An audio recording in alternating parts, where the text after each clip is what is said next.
32 teams started this journey together over 3 weeks back. And now, just 8 are left in the fray as the FIFA World Cup 2014 kickstarts its business end on Friday with the quarterfinals. Some favourites have returned home. New ones have won back their fans. Will it be Brazil's Samba boys or the individual magic of Messi that shines? The Dutch in their orange gear or the mighty Germans and their fearless football? The World Cup never held so much promise, but then it always has. Good evening. Yes, the CNN IBN sports team does not like these rest days in the World Cup schedule. You know why? 8 teams left. The quarterfinals about to happen. We want action coming our way as soon as possible. Behind me is our video wall which shows those quarterfinal lineups: Netherlands, Costa Rica, Argentina, Belgium, France, Germany, Brazil and Colombia. But I'll tell you two people who love these FIFA rest days. Karim Bencharifa and Novi Kapadia finally know what a good night's sleep is all about. So let's start the show today by looking at the first quarterfinal that's going to come our way from the Maracana in Rio. 1998 champions France taking on 3-time champions Germany. Two teams which have just gone and dazzled the world with some attacking football. So let's set up this game first on this show. A mouth-watering clash to kick off the last 8. Two teams who between them have scored 19 goals. The French have turned it around in style. Needing a come-from-behind win in a playoff to qualify for Brazil, their all-out attacking style has won them admirers. A battling win against the Nigerians sealed their place in the last 8.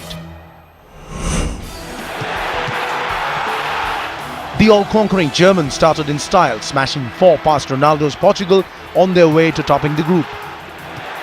The 3-time champions have made every semi-final since 2002. But the French will push them all the way. Yes, Novi Kapadia, in a sense, the perfect match to kick off the quarterfinals. Two teams which have dazzled everyone, even the neutrals, with their attacking styles. Yes, this is the match you look forward to in a World Cup. A great tradition. They have an excellent youth program. Both teams in good form. Germany a bit wobbly. I mean, they started off at their best, but they've kept winning. That is important, and it should be the beauty of German sides to just keep winning. Since 54, I remember you told me, since 54, West Germany or Germany always made the quarterfinals. That's an indicator of teams who know how to win at this stage. Even when they are not playing well, as against Algeria, they found Manuel Neuer performing heroics as an attacking goalkeeper or a sweeper back. So yes, two teams who've played attacking football in this World Cup. That should make it a very exhilarating match. Maracana, often the death knell of great champions. So a great stadium, a historic stadium for a historic clash, which has a lot of historic, reverberates with history. 1982, Battiston battered, right, by Schumacher. Bitter rivalry. 86, France was supposed to waltz to the semi-final. German doggedness upset Platini and his team. Yes. 58, Just Fontaine got his hat-trick, helped them win 6-3 in the third place match. So there's a lot of history and rivalry, and it should be, I think, the best of the 4 quarterfinals. Okay. Karim Bencharifa, a lot of credit needs to be given to Didier Deschamps, the coach of France, because it's only in that second leg playoff against Ukraine, which saw France seal their ticket for the World Cup, that he played a 4-3-3. Quickly realized that this formation plays to my strengths, and he had the conviction to go for it, and the results are there for all of us to see. Absolutely, and I think if you ask Deschamps, he will tell you that was the best defeat they had in this season. And from there they went from strength to strength. They got the confidence. They won that playoff game convincingly, and then till now they're having a great campaign in the World Cup. We talk about formations each. As much as I feel that Germany, that 4-3-3 doesn't suit them, as much as I feel also that France, that's the best formation they have, because of Pogba and Matuidi, very fit midfielders who can get into the box, score goals and come back, unlike Schweinsteiger and who are more as a box to box. was there with him. Yeah, so there is tactical differences, and it will be also a very important game on this sense. Though I still feel Germany have that slight edge because Germany They know how to win in a sense. it's very difficult to. They don't get too excited, overexcited when winning, and they don't get also so disappointed when losing. Even during the 90 minutes, if you switch on the TV and still only 5 minutes to go, you don't know whether they are winning 2-0 or losing 2-0. Yes. Very consistent, very mature, Very pragmatic in a sense. They very know pragmatic. what to do. No, in a sense, all of us who watched France over the years got very disturbed towards, the end of the Dominic years. Very boring football, playing that Toulalan kind of boring footballers. What we've seen here is flair. In a sense, the flair we have not seen since 1998. And even in 2006, when they reached the final, it was only post that quarter-final win against Brazil, where Zizou and Henry kicked on. But till then, the France weren't the France what we saw in 98. This time, we are seeing that flair. Yeah, France 2006, I think the match with Spain when they won 3-1, which was a very good Spanish team then also. David Villa, Torres and Xavi, but Zidane. Yeah, Zidane, it was magical. But, I think the important thing for this France team is the psychological barrier that now there's nobody left of that golden era. So these players can express themselves. It's the end There's of no baggage 30 in a sense. There's no package. There's no baggage of history. And these are young players who want to, one, exorcise the ghosts of 2010, which was a disaster, the squabble. So there's nobody left who's still harping back on the glory of 98 and Euro 2000, except the manager, Deschamps, who's molding them into a winning unit. So he's brought in young players who are hungry for battle, who are eager to learn, and who want to leave a mark on the world stage. Okay. And he's got a perfect combination. You know what he's done? See, France did it before. They dropped Cantona and Ginola for 1998. Aimé Jacquet was criticized massively. They went on to win. And he went on to win. Deschamps has dropped Samir Nasri and Gael Clichy. Don't forget, even Gael Clichy, Patrice Evra's aging. But he's wanted harmony in the squad. So this seems to be the French template. Have a squad with harmony, not idiosyncratic, talented players. As Deschamps said at the beginning of the tournament, I picked the best 23 group, not the best 23 players for France. Have we seen a chink in the German armour though? We've seen a lot of people coming out and criticizing the German team. Since Klinsmann and Lowe, I've not seen people criticize the German team during a World Cup. People are doing that. So have you seen a chink in the armour? Well, it's a little bit. They was very tense against Algeria. Yes. You could see it on the team, the way they played against Algeria that extra time, but also on the face of Joachim Low. You could sense that he was lost of ideas, that he didn't know what to do. They have the players, they have the squad. It's just up to him. There was many question marks about the performance, except that 4-0 yet against 10 players of Portugal. Hang on, sorry, that's the point. Except that's the point. 4-0. That's exactly the moment people are asking. Did the Germans speak too early, or did we read too much into that 4-0 defeat of Portugal, who were very off colour? No, Germany is a quality team, no doubt about that. But it just, that match against Portugal, that 4-0, the other matches was not convincing. And for me, the problems are very evident.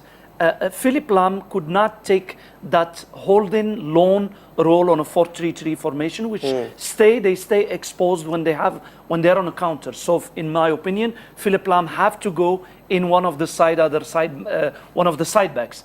And then he have, in my opinion, also Khedira is the only maybe midfield who can drive the midfield forward from the defensive duty till a bit like what Pogba do for the French team. And of course, you have to choose between Kroos and Schweinsteiger, and also bring in Ozil, a creative midfielder who can play that link between Schweinsteiger, Khedira, or Kroos, Khedira, and Müller and the strikers. Because that's what's missing in the German team. They don't have the energy in the midfield to be driven inside the box like Pogba, as I said. Yes. He is defending on his duty, but when they have the ball, he's inside the box to meet crosses, while Schweinsteiger doesn't give you that edge, and that's where the problem. So in my opinion, if they play the same way that 4-3-3, big advantage to France, but if they come back to their usual attacking 4-2-3-1 formation with 4 attacking players, advantage Germany. No, I want to pick up on what Karim just said, because Novi 2010, the way they blew England apart 4-1, counter-attacking football, and then to take it and do it against Argentina. And we were in Joburg that day, we were watching that game together. They just blew them apart. We haven't seen that kind of a performance this time. the personnel almost the same. Ozil, he spoke about, Schweinsteiger, Klose, Podolski has been on the bench, but the personnel almost the same. So what is lacking in a sense in this German team? Well, maybe they're leaving their best for the business end of the tournament also. I mean, it's a team full of quality with a lot of depth on the bench. I mean, except Marco Reus, who's not available. So at that time, they dazzled the 4-1 and 4-0. And then were a damn squib against Spain. They were barely in the picture, though the margin of victory was only 1-0. So as some of the German players are saying, are we there to dazzle and please the spectators or get the tournament win? So maybe they will pick up as the tournament goes. But the important thing, I think, is what Karim explained. Lahm must go back to the position in which he was one of the best in the world. Yes. The wing back. Wing back. He can overlap, he gives depth to the defense, he's a natural wing back. The right is proving a problem. Jerome Boateng is not really very comfortable in there. Gutsa's been off. Yes, that is a big problem problem area for Germany. If he goes back there and then they can work out their central midfield, Germany has a lot of variety. I think that's the edge they have over France. And also that about half a dozen players can score goals. Schürrle can, and everybody possible. Lahm can. That is where I think again they have an advantage over France. One just hopes that we see lots of goals, because this game in a sense is what you want to see in a World Cup. Two big European giants going toe-to-toe against each other, scoring the goals. That game is at 9:30 on Friday. The second quarterfinal late on Friday night, in fact Saturday morning here in India, is from Fortaleza. Now the hosts and 5-time champions Brazil against fellow South American side Colombia, who have won all their 4 games so far in the tournament.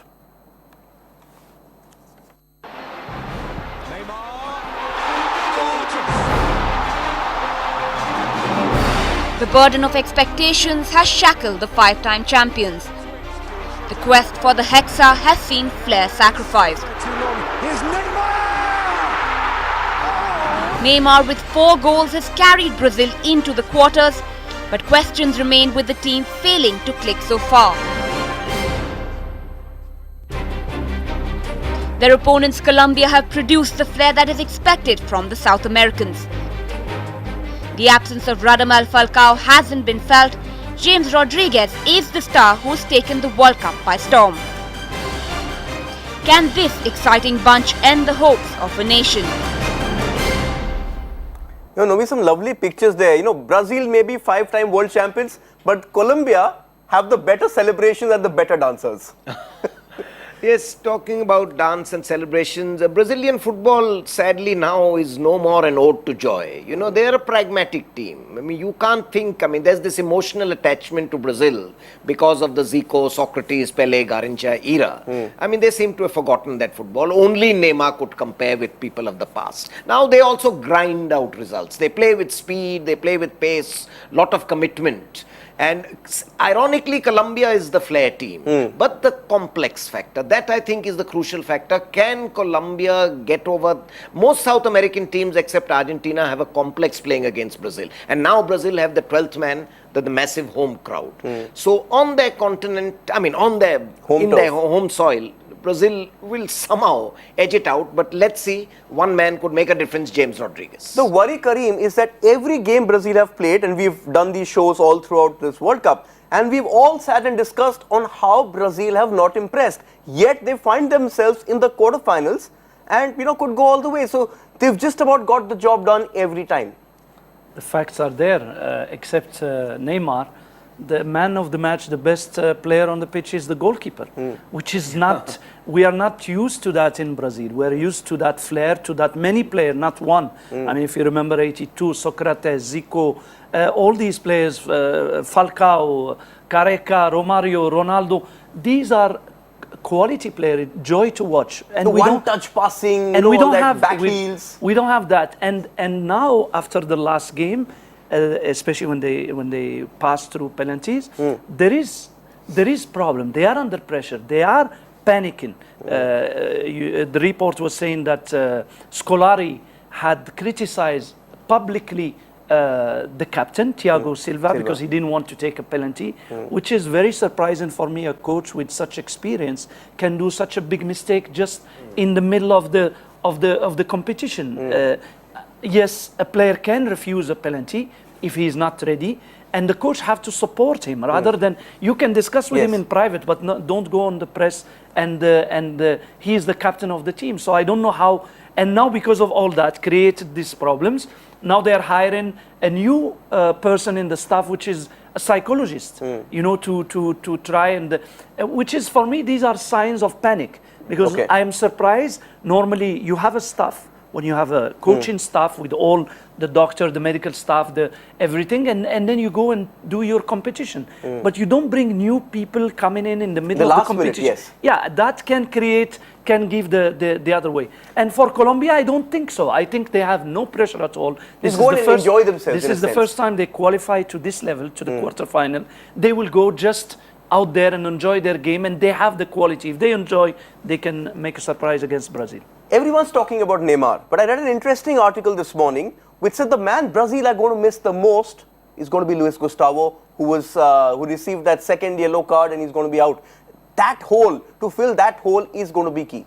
Is very important because he was, you know, the quiet, unsung worker. He was covering up the defense very well. Whether he brings in Paulinho or one of the other midfielders, that is Scolari, will evaluate that. They will certainly miss Luis Gustavo. But at least fortunately for Brazil, Neymar is now also much more mature and phlegmatic than what he was even 2 years ago. You know, I mean, he's willing to take the brunt. I mean, the burden of the expectations on his shoulders. He's been really kicked. He was kicked really hard in that He's last game. kicked hard. He has to, you know, create goals, score goals, do practically everything himself. He's a much, as Scolari says, he's like a 32-year-old instead of a 22-year-old in terms of experience. And he's got a phenomenal record, 35 goals in just over 50 international goals is really something. So yes, they will miss Gustavo. The defense which people before, even the greats like Pelé said was one of the best Brazilian defenses, that has been, I think, their biggest letdown. Also, Nobi, I just want to ask you, since you're on this topic and coach also spoke about it as well, you get a sense that this Brazilian team is missing a player who is its heartbeat, you know, who controls the moves, a bit like what Pirlo does, or even what James Rodriguez does in a sense, pass the ball, control the pace of the game. That is missing. Well, Oscar was supposed to do that role. I think he did it in the first match against Croatia to a large extent. But after that, he's gone anonymous also. And this has been a problem with him in Chelsea also. I mean, he's a very fine ball player, very good temperament. If he steps up to the occasion, we'll see a different Brazil. It takes the load off Neymar somewhat. Now, another major problem is, there's no striker, which is again an ultimate irony in Brazil. You know, Fred has scored with his moustache, as Sanjeev wrote. Fred or Joe, really, I mean, it's Tweedledee or Tweedledum. Yes. You know, there's very little to choose between them. And Hulk works hard, but, has done little else positively. So Brazil do have a lot of problems. It is what Karim said, is Colombia going to go there and enjoy themselves, or are they going to freeze? I think the match depends on that. Also, in the World Cup, Karim, you look at the individual stars, you look at individual moments of magic. This game has it perfectly set up for the tag of the superstar of South American football. Messi and Neymar have the goals, but who is ahead of them? James Rodriguez of Colombia. Absolutely. So that's another battle in the battle between Neymar and James Rodriguez. Who will shine? Who will score that? I'm sure Neymar would wish to overtake James Rodriguez. Just another point that you mentioned about Gustavo is a big loss because we viewers, as spectators, when we watch football, we hardly see the importance of that defensive duty role. Like if you take Mascherano from that Argentinian team, if you we had seen Real Madrid sacrificing Makelele and then regret later on because he's not that spectacular player, but he's key. And Gustavo is a key on that position. He gets the job done, which people don't realize. And I think you have the replacement. Take Luis out of that centre back position and bring him to that holding position to do it. That's where I feel he's better. Also, I want to ask you this because you're the coach. The battle of the coaches, Jose Pekerman took a very good Argentina side, lost in the quarters in 2006. Scolari has won the World Cup. He's taken Portugal to the European Championship in the semis. So he knows how to get the job done. That battle is also going to be key. It's going on, but I think now Scolari have many battles. You know, first to get back the control of his group, maybe. Second, how to deal with the pressure. While Packerman, he doesn't care of all this. He has no pressure. He's already got a contract extension waiting for him when he gets back. He's in a better position. He's more comfortable, while Scolari will be thinking of thousands of things. Many things will be on his mind during this game. Interesting. We spoke in this chat about Brazil and Colombia. I spoke more about Brazil's problems. So clearly a sign that the pressure is on the five-time world champions. Done and dusted with the first two quarterfinals. When we return, the focus is on Leo Messi and his Argentines against the Red Devils. Can he do a Maradona?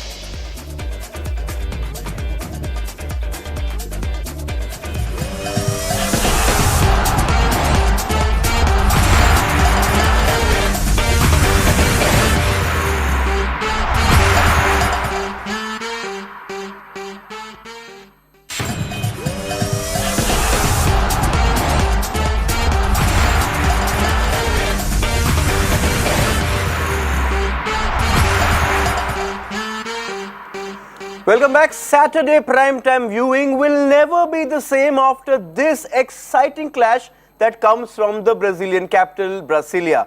The Estadio Nacional will probably be packed by thousands of Brazilians who will be cheering on the Red Devils Belgium against the old enemy Argentina. A team brimming with superstars has sadly seen only its greatest take the World Cup by storm. Leo Messi has single-handedly dragged Argentina to the quarterfinals. 4 games, 4 goals and 4 Man of the Match awards. Can his team finally click into top gear, or will Argentina exit in the quarters for the 3rd straight World Cup? Their opponents are the dark horses. The Red Devils have shown the will to win, grinding out results and conceding just 2 goals. Mark Wilmot's team is clicking into top gear. A classic is on the cards. Yes, Novi Kapadia, in 1986, Maradona single-handedly ended the run of the original Red Devils, the Belgium side, in the semi-finals. Will history repeat itself? Will Messi do it against Mark Wilmot's team, who have reached the quarters this time? Well, I think that's the only way Argentina can win, if Messi, performs another Maradona. Because then, well, like Enzo Schifo there in 86, they have a lot of Enzo Schifos. There's Kevin De Bruyne, who was absolutely outstanding. The number of passes that he made, the brilliant goal, Eden Hazard improving. Belgium have so much depth in the squad, and there are 2 ways of looking at it. Either Mark Wilmots is not getting his playing 11 right, that every time the substitutes have to come and score the goal, or he's a great psychologist. He's fired up Lukaku. Lukaku in that 15 minutes of extra time, he was on fire. I mean, he scored 1 goal, created another goal. The other 3 matches, he was anonymous. But see, in Vincent Kompany and Van Buiten and Courtois, they have a rock solid in defense, Belgium. And with Lavezzi as well as Higuain totally out of form, Argentina really have to pick up themselves. It's interesting you say that, because I had written this down. I was reading the papers and Mark Wilmot said Argentina lacked balance. Now, it's probably true, but you say that to a champion team before a crucial quarterfinal, that could spur the Argentines. That's sometimes those are mind games, but sometimes it's backfire. Because if you upset Messi with his dribbling skills, he can destroy any team. So I think it's definitely Belgium have enough depth, enough quality to hurt Argentina. And also what is the problem of Belgium is sometimes they have lately they have some half-fit players. There is few injury concern, and they're bringing slowly the players on the day of the game back into shape. Kompany and few other players. So how injury-free they will be, that's very important. And also Argentina, maybe the good news for them is that Aguero start training again with the team, and maybe he can feature as a substitute if things goes wrong. But I think they should. They have another problem, how to replace Rojo, because in my opinion he was a wonderful left back.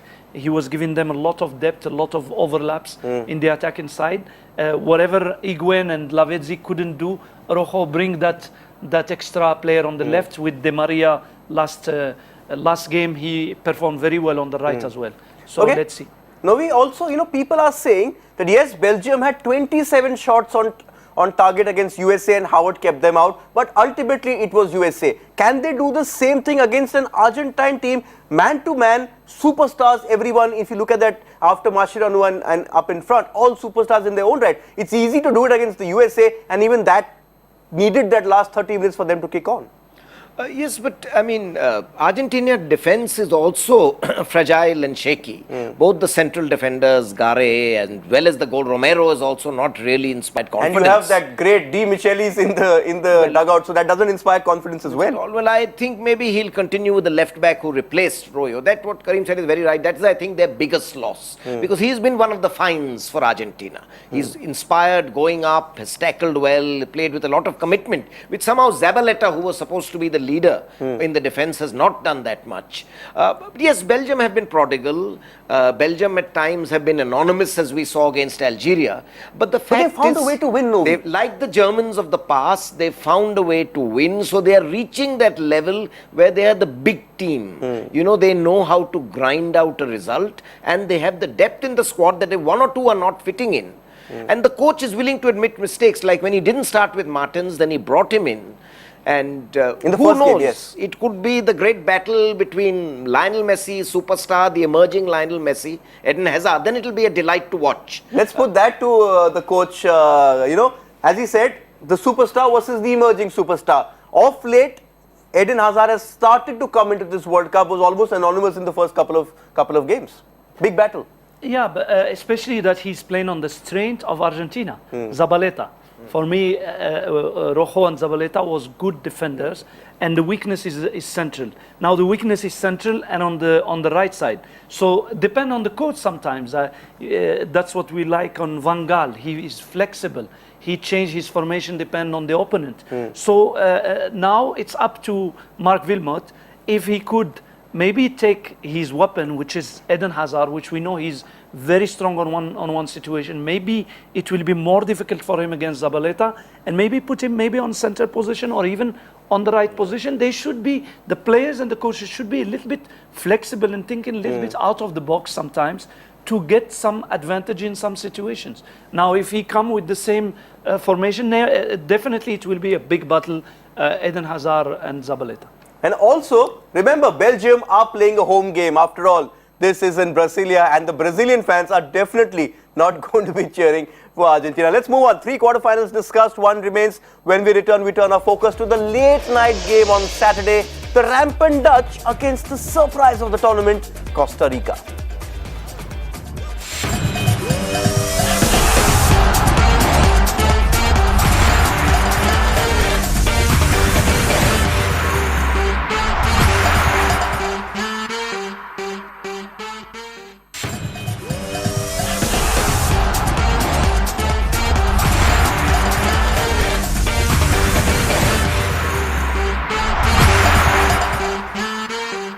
Welcome back. The final quarterfinal of Brazil 2014 comes in the early hours of Sunday from Salvador. The team of the tournament, without a doubt, Costa Rica, run into a Dutch side that is firing on all cylinders, literally, with Arjen Robben perhaps the fastest player on show in Brazil.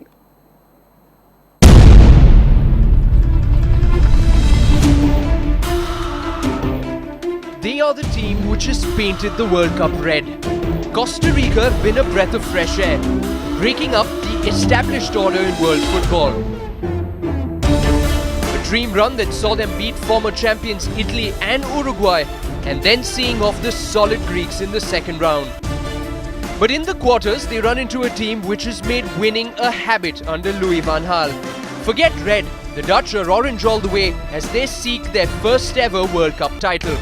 The pace and trickery of Robben, the guile of Van Persie, and the master schemer Schneider finally delivering. Costa Rica have their hands full. Yes, Novi Kapadi, it has been a dream run, but spirit can only take you so far. In a sense, you get the feeling that the Dutch probably have too much in the tank for Costa Rica. Yes, the romance, the fairy tale is probably over. They've just drawn the last 2 matches. I mean, Keylor Navas had a blinder. I mean, otherwise Greece could have, easily gone past the amount of chances Greece had.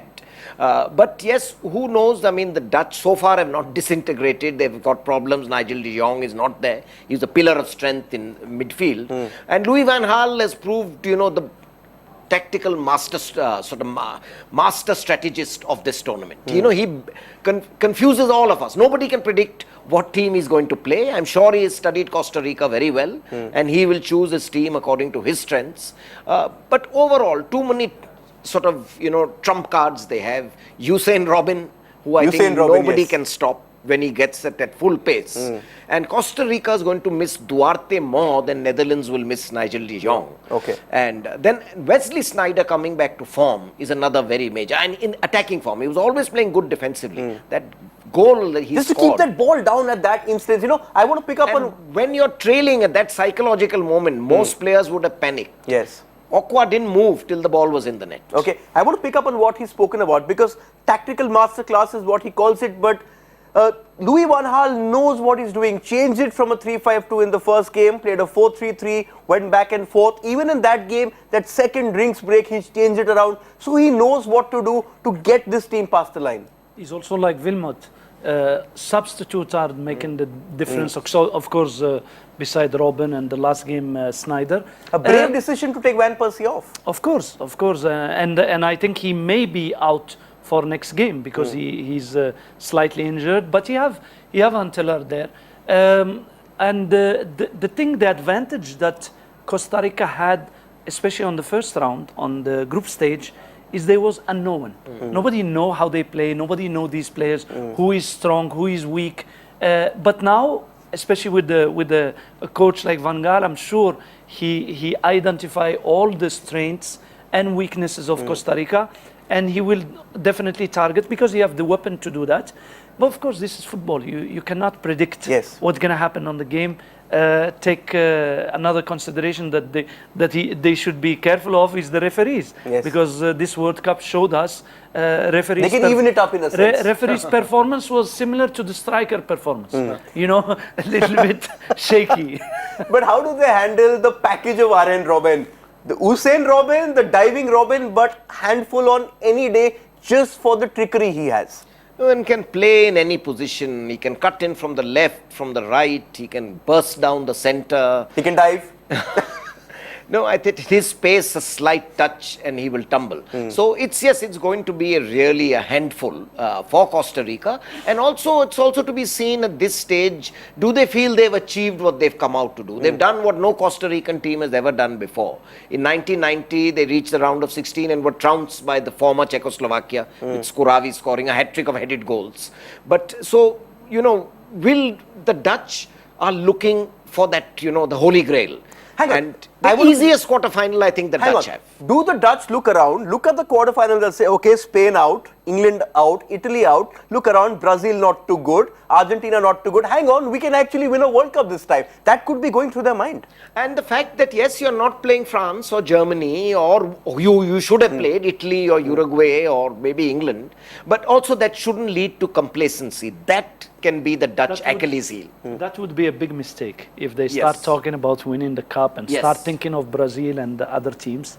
I think the Van Gaal will make sure that everybody think of Costa Rica only match. Yes, because the teams which took Costa Rica lightly have paid big time. Of course. So the complacency is a big problem. Just coming back to Robben, Robben is one of these players that there is, take Messi, you don't know what he's going to do. Neymar, you don't know what he's going to do. Robben, every defender know that you have that left foot, that he will try to push on the left foot, but nobody can stop him because he have one strength, which unstoppable is the pace. Is when this is a guy with the gravity center very low. When he push the ball on his left foot and he follow it with the very quick steps, nobody can catch him, and that's how he make the difference. Beside the acrobatic dives, they're comparing him to a ballerina and all. But coach, very quickly, what can Pinto think about? How to stop this Holland team? Well, the big problem for them also is now the Dutch team, Van Gaal know very well Costa Rica. But Costa Rica don't know what to expect from Holland, you know, because don't know where will Van Persie start or no, because he took him off the last game. Will they play 3-5-2 like them to try to match them on every department of the field, or they will go with the more attacking team or a little bit more defending? One thing they will learn from the Dutch team is that most of their games they won at the end of the game. So they will came from behind in 3 games. Exactly. So they will be they will not be duped by the fact that they will be dominating some parts of the game and that they will write off Holland. Also, another message that the coach of Costa Rica will be saying to his team is they will have also their moment, Costa Rica, in the game. They will have their moment of dominating or getting some kind of positive actions. He will advise them that we will not have too many, finish them off whenever we have a chance. They have to finish it off, because the last few games proved that Holland cannot be taken lightly until the final whistle. Yes, and that's what Holland have done in a sense. Ever since that second-day demolition of Spain, they have just picked up pace throughout this World Cup. Final break on the show coming up. When we return, we look at the other race, the one every football fan is hooked on. Who will be the top scorer at the 2014 World Cup?